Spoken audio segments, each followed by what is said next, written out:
All right, everybody, what's going on here before a Syracuse Mets game day with Mike Brousseau? Mike, you guys have been killing it offensively, but before we get into this season, I want to go all the way back. Sure. So, started playing high school ball. You actually played with Sean Monet, which is pretty cool, back in Indiana.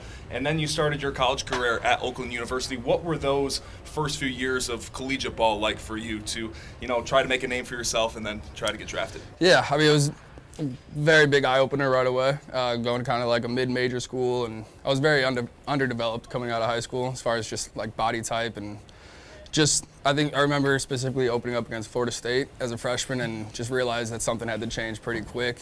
Some big boys on the other end of that field. So I think a lot of it was just learning on the fly, knowing what it takes to not only physically be ready for the next level, but mentally.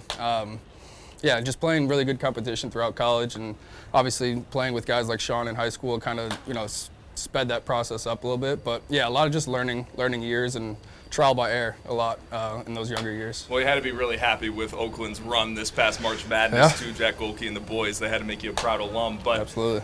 You were undrafted out of Oakland, even though you really tore it up your senior year, had some great stats, and were signed with the Rays.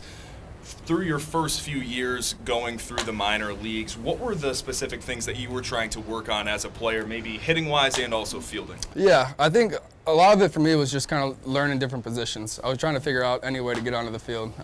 Like you said, I was undrafted free agent, so there really wasn't too much weight on my shoulders as far as expectations, I guess you can say, coming into it. So my mentality, the first couple of years of pro ball was just find as many gloves, put them in my bag as possible, and just try to figure out any way to get on the field. I think that's kind of where I took a little bit of a utility role, kind of just because my hand was kind of forced that way. It's the only way I would be able to get on the field. I couldn't just say I'm a shortstop because I played shortstop in college. That doesn't really play in pro ball very well. So, yeah, that was a lot of it. Just, like I said, playing different positions, feeling comfortable pregame work at those positions to perform well during the game. So you were undrafted in 2016. It was basically every single year you were working your way up in the minors.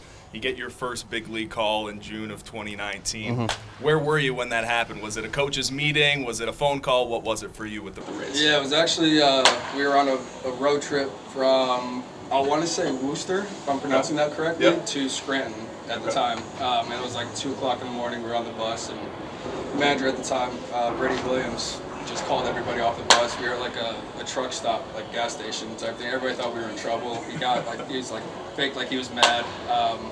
And then literally on the exit ramp is kind of when he told everybody, and semis are driving past us. So it was a pretty cool moment for sure. You had some great years with the Rays. You were then traded to the Brewers. And what I really want to focus on is this last almost calendar year for you. Going and playing in Japan almost a year ago. What has this last year been like for you in terms of development to not just try to get back in a major league roster, but even back here in America? Yeah, definitely. Going overseas taught me a lot. The competition in Japan's very, very high. Obviously, I think everybody saw it from the WBC this past year.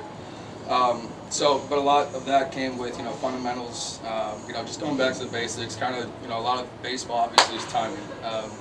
Their style of play over there is very different as far as timing compared to the States. So I was able to adjust a little bit, kind of, like I said earlier, learn on the fly over there. I think that's really paid dividends to my gameplay over here.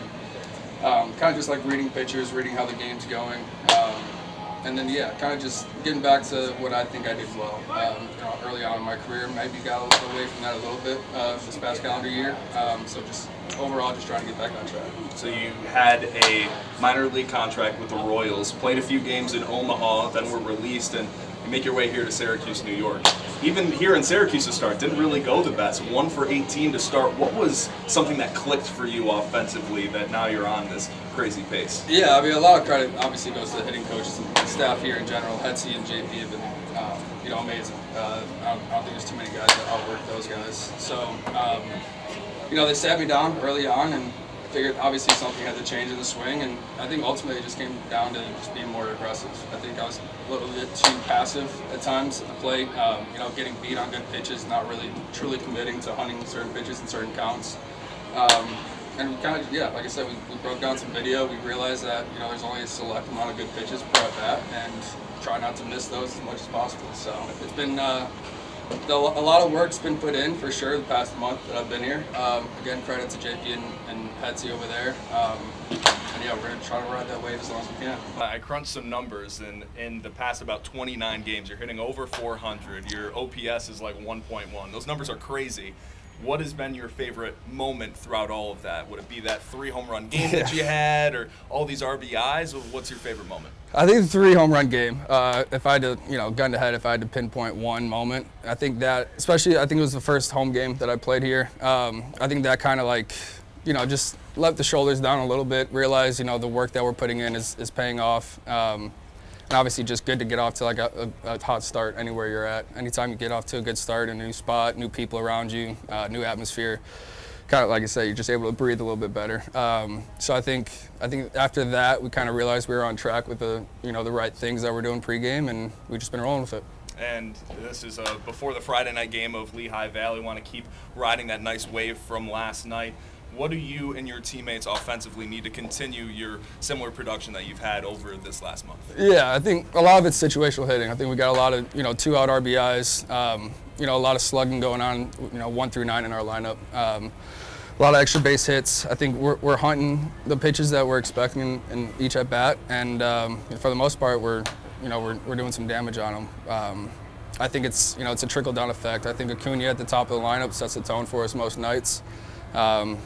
He's a game changer when he gets on the base paths, and he's been doing that a lot lately. So him at the top and kind of everybody just trickling down from there. We have a really deep lineup, and we're trying to put up some runs for our pitching staff for sure. Well, you want to continue to see this guy hit and the rest of the Mets throughout this weekend as they play Lehigh Valley. But we'll see you next time, Mike. Thanks for taking the time. Awesome. Thank you. Appreciate it.